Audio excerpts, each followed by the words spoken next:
MLC కవిత బెయిల్పై కాంగ్రెస్ నేతల కామెంట్లు తప్పుపడుతున్న బీఆర్ఎస్ కు కౌంటర్ ఇచ్చారు కాంగ్రెస్ సీనియర్ నేత జగ్గారెడ్డి. తాము న్యాయస్థానాన్ని గౌరవిస్తున్నామని, కవితకు బెయిల్ మంజూరు కాకముందే బెయిల్ వస్తోందని చెప్పిన బీఆర్ఎస్ నాయకులు న్యాయస్థానాన్ని గౌరవించారా అని ప్రశ్నించారు.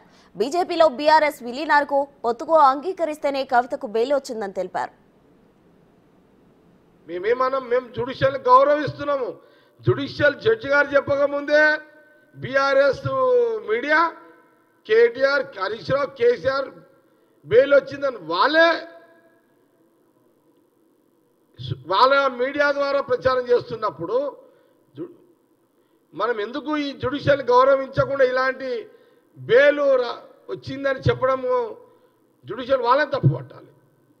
కాంగ్రెస్ పార్టీ అనే అధికారం ఎవరికి లేదు. మేము చాలా క్లియర్గా జ్యుడిషియల్ పట్ల మేము అందుకే అంటున్నాం కదా, జడ్జి గారు చెప్పకముందే కేటీఆర్ చెప్పేసిండు, జడ్జి గారు చెప్పకముందే సోషల్ మీడియా బీఆర్ఎస్ చెప్పేసింది.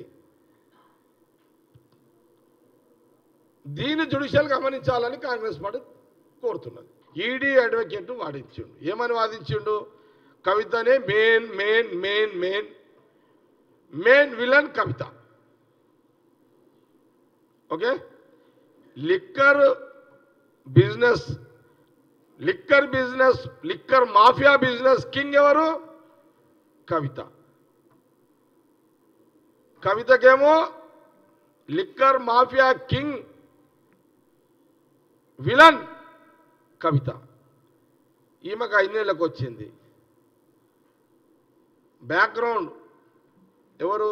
సిసోడియా 15 నెలలకు వచ్చింది. కేజ్రీవాల్కి సీఎంకి బెయిల్ రాలే. ఇప్పుడు కేజ్రీవాల్ గారు కూడా ఆయన టైట్గా ఉన్నాడు కాబట్టి ఆయనకు బెయిల్ వస్తలేదు.